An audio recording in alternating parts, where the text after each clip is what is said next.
really good connection with the Ethernet. It's not working.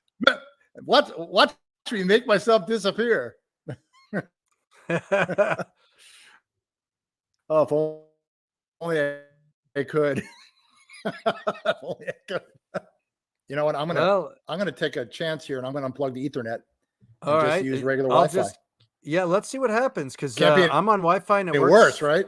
fine. And we're on different Wi-Fis for sure, so it's not a problem. By the way, Dean just sent out a text. It should be reason absolutely brutal. Yeah, this is pretty cool. Talking about political weaponization. So I'm assuming he's referring to our show. Oh wait, he's live. I can't go live there. He's probably saying, "Are you Xfinity? You're gone, Phil. There you go." Yeah. All right. Well, welcome to the 21st century. Almost. Yeah, I'm telling you. I know. Anyway. It's like Windows 95. Just kidding. The good old days. No doubt. Exactly. Yeah, I know. It's like a dial-up here. So anyway, so welcome to A Face for Radio. I am Rich Marks, not stressed out, and that's Phil Hersh on the other end of the screen there. And we're going to talk about I guess a number of subjects tonight. I don't know. Can you hear me, Phil? When I go into the black hole of the internet, it looks like a black hole, doesn't it? Can you still hear me? Can anybody hear me? I hear you loud and clear. You can hear me. So yeah. So actually, the black screen with there might be an improvement compared to this. So the topic of this illustrious program this evening is the Trump indictment tote board. And while I would have loved to have done some sort of like sight gag about it, I think people can kind of get the gist of the joke. It's getting ridiculous. We have another one today. In fact, like, wow. I mean, the timing couldn't have been more fortuitous, because now there's an indictment of all things, RICO in in Georgia. Yeah, RICO statute. And I'm not even going to mention her name because I don't want to give her any more notoriety than she is. She's got quite the lengthy resume of her own corruption and her own misdealings and misdoings. And they're claiming that Trump, because he made some remark saying, in effect, you got to find me 12,000 votes. You know, that's what the margin of victory was for Biden in Georgia. And he's basically saying, you know, there's got to be votes that probably allegedly have disappeared or haven't been counted or were tossed in the trash that were Trump votes, whether they were, you know, at a polling station or whether they were mail-in ballots. You know, it's kind of like off the top of your head kind of remark, but you know, they of course take everything he says literally. And so he can't say anything without it just being, you know, scrutinized and dissected and parsed and all that. And then they try to hang him by it. And it seems like it's a pretty weak case.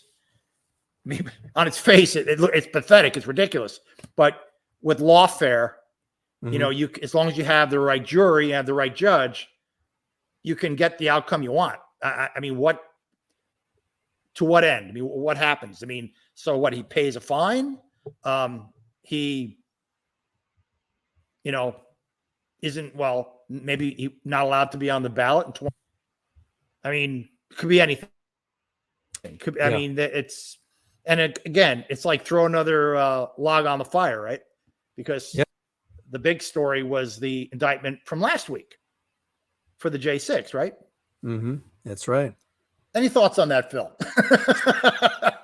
Well, oh, by the way,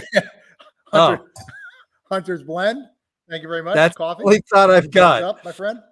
Yeah, mugs up as always. And straight vodka tonight. I had my wife put straight vodka in to get me through this show tonight. It's, you know, it's all good. It happens. Look, as far as everything going, I'll tell you, we live in interesting times. That's probably the best way to phrase it. when you look at the garbage going on in our country right now, I swear it is like we are in a banana republic. We went from a constitutional republic to a banana republic in a New York minute. It happened so quickly. Let me tell you, we went into a banana republic faster than the Vichy regime could turn Jews over to the Nazis. I mean, we're talking lightning fast. Even before the Nazis said, "Where are your Jews?" Well, guess what? The Vichy said, "Hold my champagne," and pretty much that's it. So it's just crazy what's happening. You know, when you see everything just falling into place, every single remark, everything taken out of context, not getting the full quotes, and everyone knows this Jack Smith, boy, what a dirtbag. You know, best way to put it. Really. What? How do these people sleep at night? They have no conscience. They really don't. You know, it's just Well, I don't know. I'm lost for words. Probably I really like am. this, you know, but I think I'm gonna have talking some about vodka Jack, too. the J6 and Smith, the you know, the prosecutor for this joke of the of indictment, and because there might be a silver lining to this whole mess, and I guess what the silver lining might be is that Smith may have overreached because they wanted the sensational headline of the indictment, because then the media can all, you know, go in a circular frenzy, like a shark feeding frenzy, circle jerk kind of thing. Yeah. And they can all basically run with it for the news cycle. Yeah. Well, yeah. It's like the, and well, what it amounts to though is because he's being criminally charged, that now there is the wonderful, you know, part of the trial process called discovery. Yeah. And he, you know, he has the right to defend himself any way, any means necessary, meaning that he can call and he can subpoena, strengthen his case. Yeah. Which now opens the door to a whole range of people. Before that, you know, all these other cases, first of all, he couldn't even get cases to be heard in front of a judge. You know, they said there were 60 actual cases filed after the 2020 election. And they said they all were ruled against, you know, Trump. Well, in reality, only 3 went to trial and he won 2 of them.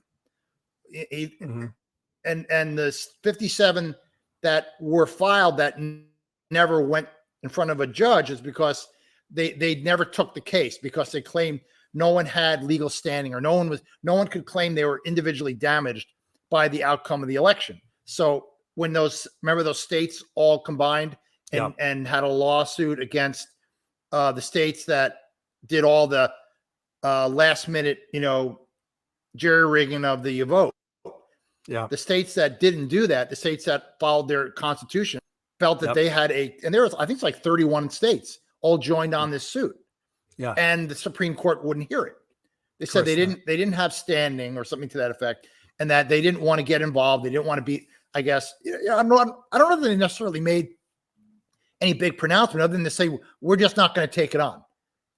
Settle it yourselves. When obviously they were the only court in the land that could intervene, because, you know, when one state sues another, you can't, I mean, who's going to be the impartial body to decide between, you can't have state federal judges. I mean, you can't have state Supreme Court judges, you know, having, you know, competing decisions. You have to have someone above them. And they didn't take the cases. So that was then, you know, sold as a defeat. But it really was just the Supreme Court punting and not doing their jobs. Worms about whether the Supreme Court has been compromised, because there are just people that couldn't believe that. I mean, and I think the vote to disallow that major suit was something like 7-2. So it was really bad. It wasn't like it was 5-4 with Roberts doing his usual flip. It was I think it was just Thomas and Alito were the only ones. All of Trump's 3 appointees voted against the Supreme Court hearing the case. Gorsuch, Kavanaugh, and Barrett. Comey Barrett, whatever her name is. Coney Island, Coney Barrett. Coney Island. Yeah, exactly. So Sid Barrett. So it's just like we're in this weird, star chamber here, right? It's a nightmare. It makes about as much sense. Yeah. So, so everyone is kind of making their list of who will Trump call, who will he have a subpoena served to have to appear and and be cross-examined by his counsel. So everyone is saying, well, first of all, you're gonna bring in how about Mike Pence, number one? How about Joe Biden? How about Hunter Biden? Yeah. How about Christopher Wray? How about Nancy Pelosi? How about, it's like it could be 100 names of people that are all as guilty as the day is long, allegedly. James Comey doing something wrong on that day. Yeah.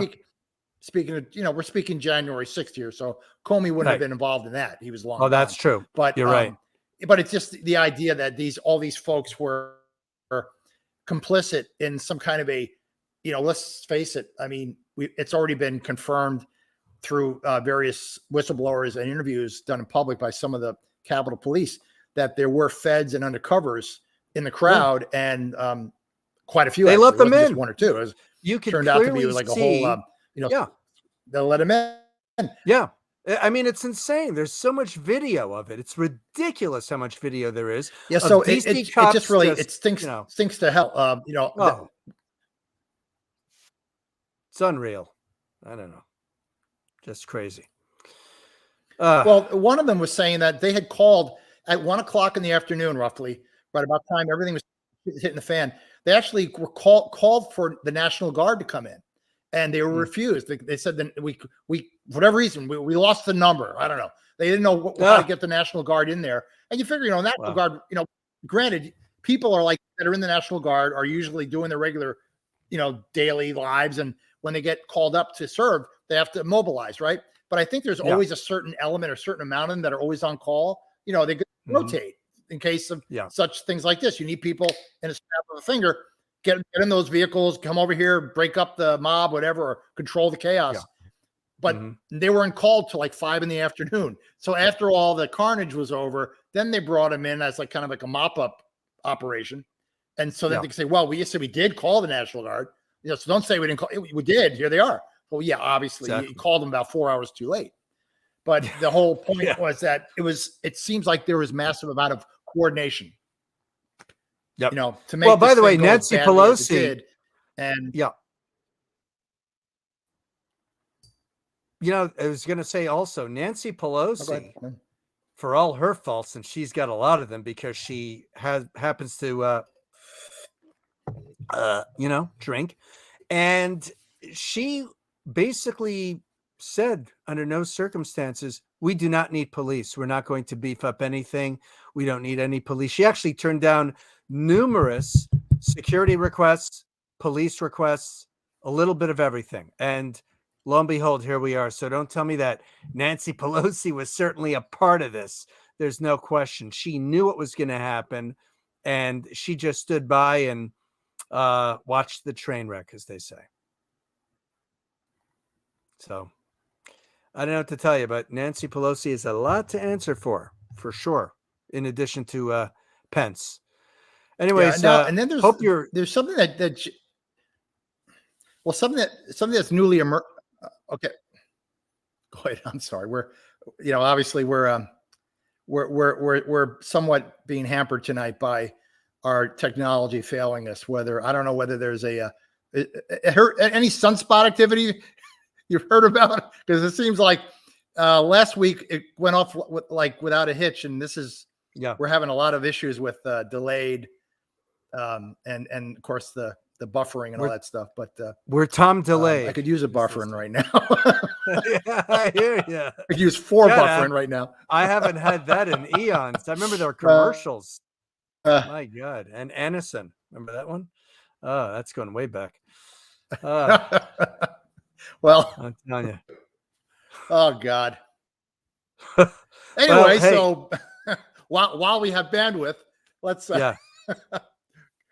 So something that is just sort of came out today, which I don't know if it has anything, if it has any legs or it matters at all, but apparently during all the chaos of the J6 crap, that there was a document that was being circulated and signed by Mitch McConnell, Nancy Pelosi, Chuck Schumer, a few other Republican, Robert Burr or James, whatever Burr, the North Carolina senator. Yeah. That's right. Apparently made Mike Pence the acting president for that afternoon while Trump was out and about trying to, talk to the crowd and coming back. That they did something. This is some sort of maneuver that apparently was, legal in terms of the Constitution, but it was seen as almost like done as a way to, let's just say, deter the ongoings that were happening in the Congress at the time, where they were taking the vote about, and they were questioning the electors, and the question was whether there'd be enough of an objection where they'd have to go back and do like a delay or just, re-examine some of the complaints or issues. And then they would go back and as written into the law that they're required to do that if there are any objections of any of the seated electors, the representatives, the senators.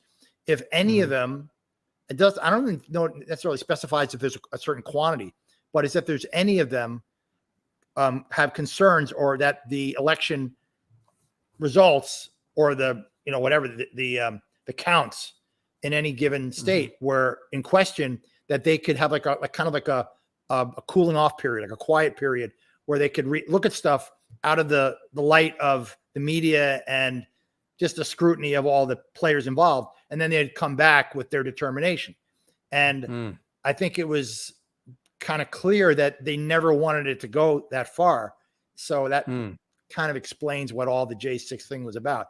It was that, you want to call it like a false flag. It was that event that they used as, well, now we're in like this panic state and we're in, everything is, coming off the rails. So we just better just push this puppy over the goal line and call it done. And Biden won and Trump lost, and, get over it and move on. And, easy for them, right? Because it seems like they're all in on the deal. I mean, they wanted Trump gone. They wanted him gone. Of course. And, of course. Whether he lost or not, he has his First Amendment right to, address his grievances. Of course. And 100%. they use that as some sort of, justification for calling it an insurrection, right? Yeah. Or charging for sedition, for overthrowing the government, right? So some of the charges are just totally fatuous. And, of course, I guess if there is an actual trial, and I pray to God it's televised, because you figure it'd have to be, right? Yeah. If they bring out all the players that are going to be, subpoenaed, and they have to sit there in a witness chair. I don't know. I mean, obviously it's going to be in a federal court. It's not going to be in the Congress. Are they all going to basically plead the fifth? Or are they all going to say they don't want to incriminate themselves? I mean, but would they? That's a good question. Or would they just perjure themselves? No, they would. I mean, right now, up with a strategy. Look, Clapper has perjured himself how many times? I've lost track. And this guy never spent a day in jail. This is one of those people. He's part of deep state. A little bit like everyone knows what he's up to. You sounded a little bit like Art.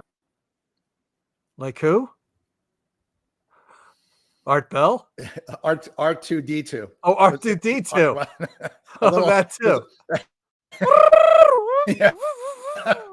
Yeah, that's how it came. I mean, that's how the people that are listening. I mean, the people that it's Jeez. that made more sense than your last. Not that what you said didn't You matter. know, It's it's just the way sad. I wanted it to didn't sound come like through. C3PO. I couldn't even do You know, C3PO, and it this goes is into R2. this is just Tabarnak. I'll tell you, geez Louise, you know, it's like you try to go French Canadian and you end up sounding Italian. It's what can I tell you? You know, I'll drink to that. Speaking of, I could use the shot. Oh, speaking of Speaking French of Canadians, James and Clapper. France. Yes, go ahead. Yes. Oh, oui. So this is, yeah. Well, care lights will turn off in here. You know. Yeah, exactly. So I know it's usually how most of my jokes go. There's usually about a 3-second delay before people respond to because they have to like, right. Oh, wait a second. Okay. Oh, I get it now. So Right. this has been a real experience. Don't know. Honestly, I don't know what is causing it. I mean, is it the weather? Maybe good old Xfinity. I've got the Wi-Fi and I've got the. Yeah, it's definitely delayed, as they say. I don't think so. No, Really? The wife went out for her walk, so it's not raining. No, it's just it could be a function of my oldest week. Last week, perfect. There was no delay. I mean, the lips were synced up to the picture, and I mean, we'll figure it out at some point, you know. Yeah. Anyway, getting back to I was gonna mention our good friend Macron in France, and your good friend Pierre. I did it again. Yeah, Another dollar in the cup. Justin Trudeau. First of all, Yeah, it is just we've got this interesting picture of them, and there's this weird rumor. Wow. Going around. Oh, geez. You know, he's within 2 feet. So now I know it's customary. Now I know it's customary for the Europeans to do the old double kiss, you know, one on each cheek, and men do it to each other all the time. You even see it in The Sopranos, right? Every time they greet Tony, they always give him the reluctant kiss on the cheek. Well, there's this weird internet rumor going around.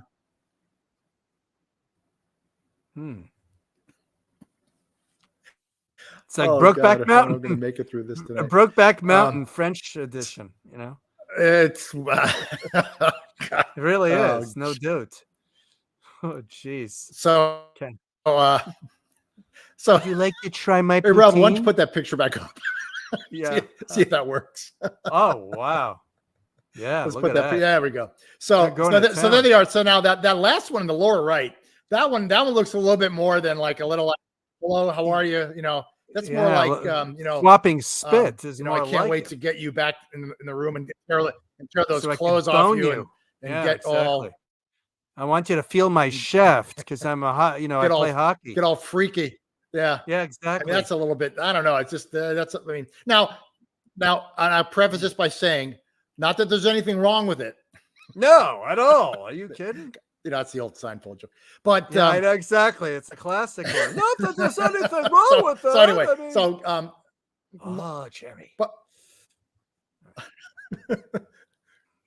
what I'm saying? Well, I'm saying right now. Right now. I'm texting you right now. Let's go. That's my George Costanza. Remember, like George Costanza. Let's have sex right now. Right now. We'll have sex right now. Let's go. Why not love us, Jerry? Why not love us? So France. Yes. France is apparently on everyone's shit list these days. They're being tossed out of Africa in a big way, between Mali and now Niger, spelled Niger, like Niger, like Niger. It depends on what languages it's being spoken in. It depends where you're from. They have basically booted out their French colonial masters. Wow. Yeah, I've heard it pronounced Niger and I've heard Niger. Yep. But so they're out. And they told all French military and all attachés and functionary out of the country in 30 days. And this was like one of those jewels of Africa for France. This is one of their, you want to say former colonies, but they had a lot of undue influence in Niger, and now they're being booted because, like so many other European countries that have had their grubby paws all over these African countries, mostly for their minerals and whatever, cheap labor and so on and so forth. They're all being asked to leave because it's like this new ascendant Africa is coming in power historically, and they've been probably about it just because of the the commodities, the minerals, rare earth minerals, oil. I mean, you look at the oil that comes out of Africa alone. So it's just a matter of time before they're going to partner. They're already working with China with the Belt and Road stuff. Oh yeah, so China's coming in there doing what we probably should have been doing in the first place. You try to win hearts and minds with economics, with investment. And our way of doing it is we just pour in the military and we open a military base. And that's kind of been our standard operating procedure. We pay trillions like every year. It's so insane. Like what, 800 billion a year in military bases around the world. It's bull BS. I think it's up to that. Yeah. I know when Trump came in, one of his big things that he loved to brag on was that he increased the military budget in the first 2 years of his administration by 100 billion per year, because, in his words, and he may have been right. He said like a lot of our weapon systems were outdated, and we, for whatever reason, weren't paying the enlisted people enough money. And a lot of them were obviously on serving their country, and they're living on food stamps. Yeah, so it's terrible. There was a certain level, justification for raising the military budget, but just the same, our military budget per year is more than every other country in the world combined. And that sounds like a crazy stat, like it couldn't possibly be real. But you think about the Soviet Union, or at its peak before it dissolved and became Russia, and its satellites, whatever they're called these days. The most they ever spent on any given year was about $50 billion. I mean, they just didn't have. I don't know. I mean, they just felt like they didn't need to have as many of everything that we have. But then again, they didn't have 800 bases around the world either. So if you're not maintaining 800 bases, all shapes and sizes, you don't have that expenditure year on year on year on year. And so wildly so. And, now they've got all kinds of, they say they have as many ships as we do now, but there's some question as to whether their ships are really any good. They really don't have much of a submarine fleet. I mean, they have like 3 major subs, and they're not really good at it yet, but give it time, right? Yeah. Well, speaking of time, let's take a quick break and see if we can close the show out without too many bufferings. I like that. This segment brought to you by Buffering. See you back. See ya. Yeah. See you after the break.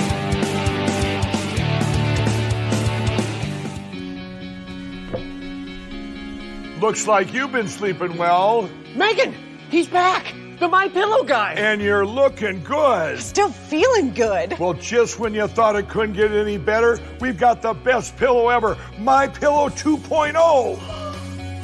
When I invented My Pillow, it had everything you'd ever want in a pillow. Well, now there's new technology that makes it even better. My Pillow 2.0 has my patented fill combined with a cooling fabric with temperature regulating thread. My Pillow 2.0 is truly the next generation of My Pillow.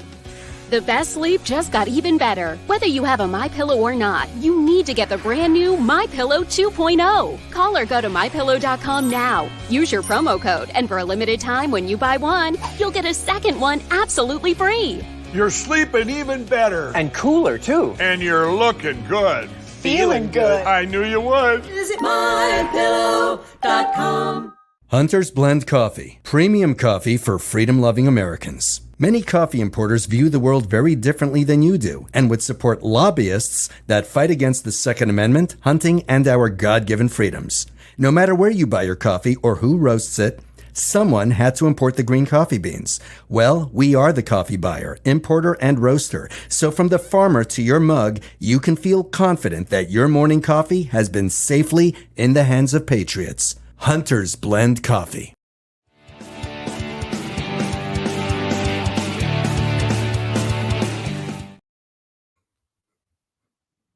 I'll drink to that. So Boris Yeltsin said. Anyways, There she is. Ah, it's beautiful. And I had some this morning, by the way. Hunter's Yeah, he Blend is. Coffee. Was that good? Kind of envy him right now. Yeah. I hear you. So What are you saying, Richard? I come back I've from dead. I give you taken a vodka. liking to a. I guess I gotta wait. I gotta wait for the joke to kind of like wash over you, right? So like, there we go. All right. I know. So I've taken to I started binge watching Yellowstone over the last couple of days. You ever see that show? No, I We'll have change not. subjects here for our own sanity here. Sure. I have not seen Yellowstone. Well, unfortunately. it's Kevin Costner's. Yes, heard of it. Yeah, it's funny. A lot of people love it or don't like it because whatever it's like, people aren't into cowboys and roping and all that kind of stuff, and it's much like I call it The Sopranos meets Bonanza. It's kind of like that kind of a, it's like this family that is somewhat virtuous, believes in the land, multi-generational thing, but yet on a regular basis, they have to snuff people out and kill people and they just have a casual way of describing how they kill somebody. They say they're taking them to the train station. So I was like, well, I'm going to take him to the train station. That's a guy who quit under bad circumstances. Well, you're fired. Oh, I'm fired. Oh, yeah. Well, but we'll take him to the train station. Oh, okay. And they take him out there and they walk into 50 other bodies that have all been there, that have all taken that way. That's how they all get terminated, literally terminated. But there's a couple of, the show is kind of cool, but there's a particular character that most men, I don't know. It's I guess the actress is Kelly Riley, and she plays the daughter. And it's hard to say whether she's a protagonist or an antagonist because she's like this strikingly gorgeous woman. And apparently she's an English actress.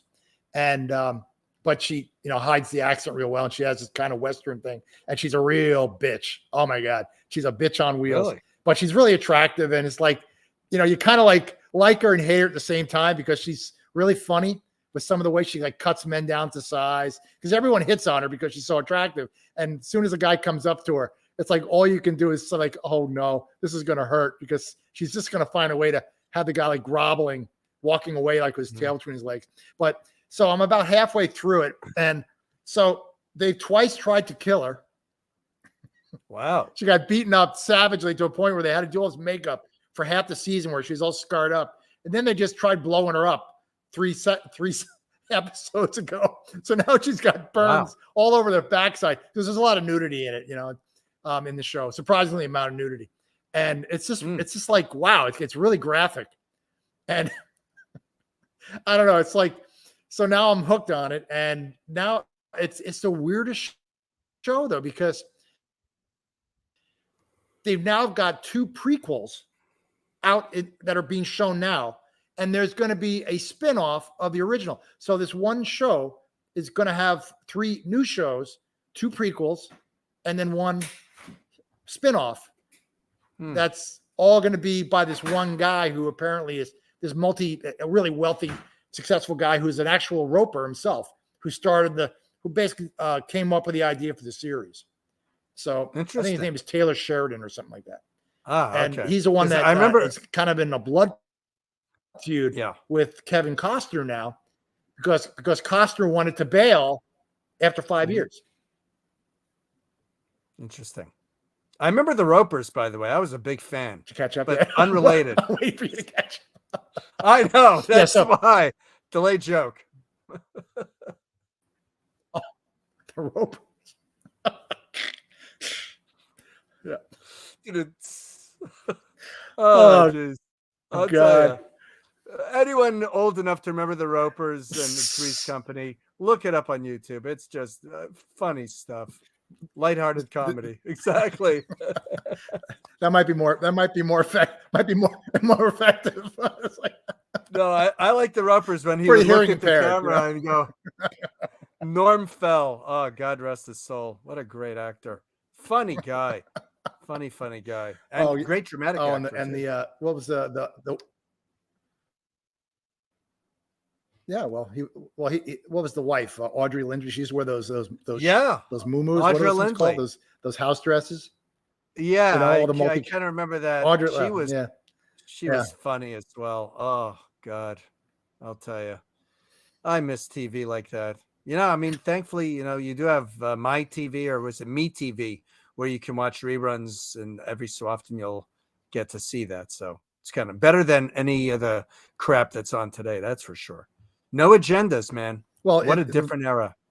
Well, the amazing thing was back in the of course, we're thinking Three's Company was the original show where they, that's right. you know, where the Ropers came from. And I've seen a couple of reruns over the years, and what always really shocked me so much was that how many of these actresses never wore bras. You don't see that these days. You know, you watch TV shows, and I mean, unless it's some kind of like crime drama or something like that. But like all these sitcoms, like you think about Suzanne Summers, and then the other one that Joyce replaced DeWitt. her. They had all these blondes that came in, and they all would like. Well, you never really. Priscilla Barnes. Well, there was another one. I forget her name, but it was like Priscilla Barnes. That's her. Yeah, that was one of them, but there was another one too. But, yeah, but it's like I know, right? I saw a couple episodes where like, oh my God, you know, it must have been cold in the studio. Yeah. Well, even the guys, even Jack got a little. You know, it's, well, I don't know. I mean, sometimes I'm a guy. You know, you walk into go to a hockey game, for crying out loud, and all of a sudden you got nipples showing. That's why we wear hockey jerseys to cover it up. You know. Jeez. All right. Sip on a Well, you know, it just you know, especially I think I was a teenager at the time, so you know, it's pretty sad when all the only action you're getting is watching an episode of Three's Company. So, and I think I had a lot of company. Gotcha. In that regard. I hear you. No, it's all good. You know. Oh, gotcha. Yeah. See. Still with us. That's the most important. See, my joke has to go twice all the way around the world, and then it comes and hits you. It has to go all around the planet, and then don't feel bad. It gets on your screen there. When people are looking, people are thinking I'm wearing. Sometimes it doesn't. raglan. Sometimes it goes straight out to space. It does, and it's like a boomerang.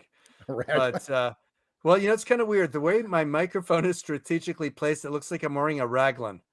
You know, like a black circle on a white shirt, but it's really not on my shirt. See? Oh, yes, yeah.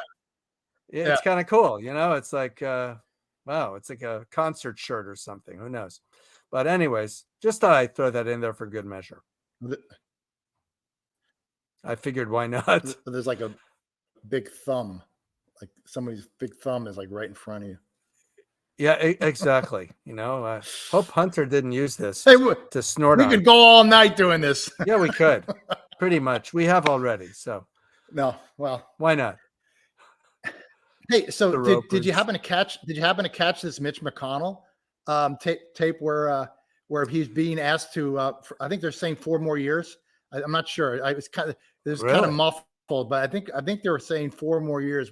Let's check. Let's verify. Okay. See what they're saying. Yeah.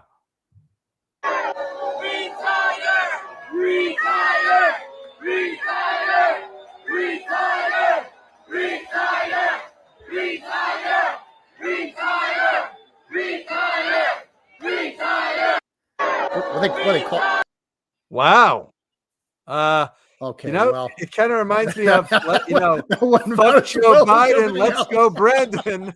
You know, I remember that. I'll never forget that. I thought they were Boy. saying I thought they were saying I think they're saying I thought they No, were saying retarded at first. No, but you see, here's that what's would've been- interesting. If it's That would've been CNN, really politically incorrect. if it's CNN, they'll say, well, obviously it's at an electrical convention and they're saying rewire. So this is that time of year where you want to rewire your kitchen, ladies and gentlemen. You know, and that's what, you know, Or fake that, news channels like CNN do. Or his tires on his pickup are getting bald. and they're Yeah, all and saying, you got to retire your tires. Yeah, because we want you to pretty safely much. get back home, you know, on Yeah, those slippery exactly. Kentucky roads, you know. Yeah, exactly. Retire. No doubt about that. Boy, oh boy. I'll tell you. Jeez. That was funny though. But the crowd was pretty boisterous. I mean, it's obvious that McConnell probably froze up again when he didn't know what to say. Go, oh, you know, it's I don't know what to say about that. Mitch, there was an you know.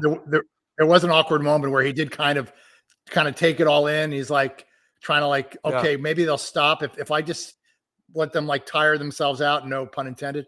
They'll eventually settle down. But then he just said, screw it, I'm just going to keep talking. So he just was muttering some stuff and about probably, you know, how great a job he's done and how he's brought home the bacon to Kentucky and this and that. And Elaine Chao. And it wasn't like it was one or two people. It was quite you know, quite a crowd. I'd say probably a good 20% of the crowd, maybe more even. And they're, you know, vocal. And you know, it's almost like it's a critical mass. It seems like all the stuff that he's said and done over the last year, and then now you're starting to hear that he was involved in the thing with Pence on Jan 6, where he signed that document or that letter. So he's kind of being exposed, you know, to who he really is and who he serves. Yeah, that's true. Anyways, by the way, rest in peace, Paul Rubens. In case we didn't mention that, I know he passed away lately too. That's right. Sadly, that's right. He passed away. Yeah, that Pee Wee Herman. Pee Wee Herman. Yeah. Yep. How old was he? He's like our age, right? 70 years old. Yeah. Now he was 70. No kidding.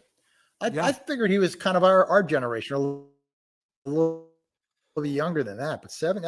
Boy, it flies. So, I mean, I know every day. I mean, I look up the names of people that I've always been a pretty good. I usually nail people's ages really well, just based on my own life references. I just know how old I was when I first knew of somebody, and I would kind of know that they were older. Like if I was a teenager and they were in their 20s doing a show, I would know, well, they're probably like 8 or 9 years older than me. But he was one I figured was roughly in his early 60s. So at least he looked youngish. Did, you know, had cancer. But then again, when he was 40 years old, he looked like he was dressing like a 12-year-old. So maybe that's what's throwing me off. Who knows? Yeah. But he had a youthful look about him. You know, he was very talented. No doubt about that. You know, it's sad that he's gone. And I remember the movie, you know, and I remember the TV show before, you know, that unfortunate incident. But anyways. Well, it's Well, the thing that he pulled a Jeffrey Toobin. Let's put it that way. Of him professionally was what. Well, yeah, he definitely pulled something. Jeffrey Toobin, you know, hands-on approach. I know. I had to let that joke connect before I could, because of the delay. It was worth the. Do you remember he did a cameo on Everyone Loves Raymond? He played the comic shop book owner. Yep. And a funny episode where Raymond has to go get the Snooki flowers or something for his daughter, and he was hilarious. Yeah. You know, in that one role, you know, out of character, of course, he wasn't doing Pee Wee, but things I just remembered him showing up out of nowhere, like, oh my God, there's Paul Rubens, or AKA, you know, Pee Wee. Exactly. Here's to you, Paul. May Paul. you rest in peace. Yes. And, 4 more minutes. Thank you. All right, I don't do that good. You do it. There you go. I know you are, but what am I? What am I? Yeah, exactly.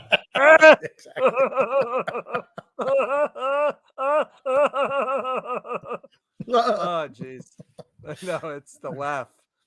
Could work in a haunted house. Swear to God. And actually, Oh, yeah, that's God. what's scary. Just Yeah. to laugh. Yeah, to laugh and the squinty smile, like I actually have a picture of myself dressed as Pee Wee Herman. I kid you not. It was for a company many years ago in the late 90s. You know. That was fun. Oh, geez. I'll tell you. So I caught God. I caught that thing you did with Libby, the haunted person. Yeah, with the voices. The Nellie's voices. I saw that. Yeah, I saw that. that just got. That was pretty cool. Yeah, we had fun recording that, and we never met the director, but the screenwriter, who we've known for a while, ended up saying, "Hey, can you guys be available to do this?" We're like, "Yeah, let's get it done," and we did. And Libby did both female voices, and I did the lone male voice as far as the voices in this lady's head. And it was pretty cool. It turned out fairly well. It was a short little film. It's up on the Internet Movie Database if you guys want to check it out. And it's also on Vimeo too, so it's kind of neat. I may have to belch. I don't know why. There we go. Sorry, I just had to capture it. Anyways, thank you, Hunter's that was good. Coffee. Good, It was good sound effect. Acoustics with the. You're telling me. Well, coffee does make me, but it is what it is. So. Oh Lord, well, I'll tell you. It's too much fun. You froze up like Mitch McConnell there. Oh boy, I'm gonna burn in hell for saying that. Yeah, I mean this. Yeah, doesn't get old. I'll say this. I'm just glad didn't really. I'm glad I didn't go to any great lengths to do any kind of anything produced this week. Because you imagine how the train wreck that would have been over and above what it's been like trying to do this tonight with the signal and my God, we made it work. Rebel is like sitting there like she started drinking. I think Rebel's gonna out like saying, "Oh my God, 5 minutes." Yeah, I kid you. Maybe just delete this whole program. Just never, hey, never put it up. Rebel, save us a drop, will you? All right. But this I'm assuming that we don't have any issues with YouTube. This will be rebroadcast. It should be, and we even promoted aspirin for crying out loud. Look at that. And you want to be a podcaster, huh? Yeah, right. Exactly. Anyways, it's all good. Yeah, and there's that, and Mike Lindell is probably just like suicidal, seeing that we're promoting his products on this. Oh, Jesus, guys, your signal went out take there. Take the old My Pillow and put it over your face. Yeah, take the pillow, you put it over the Ethernet, and my gosh, it'll be machine worshipable. So, who knows? Well, if you use the right firmness, you could suffocate someone pretty well with one of those. You could, actually. I've thought about it. That might be my fate tonight. I wonder if I can suffocate myself. It's kind of a fine, you have to know when you're, because your survival instinct will kick in. So, no, I better stop. No, but the show is so horrible. Let's end it all right now. Anyway. I'll bet Elaine Chow, so we're at who knows? It's possible. Maybe that's why Mitch froze up. So I'm going to say this. I am making a pledge to the people that have tuned in and that like this show, that we usually do a pretty good show, that next week we'll see we aren't buffering and that we're not having 3-second delays between our conversation, which tends to have a step all over each other. But so I will I would just say this. I would say to you, Phil, hasta la vista, baby. Ah! Hey, thanks for tuning in to Face for Radio. Check us out next week. I'm Richard Marks. And I'm Phil Hersh.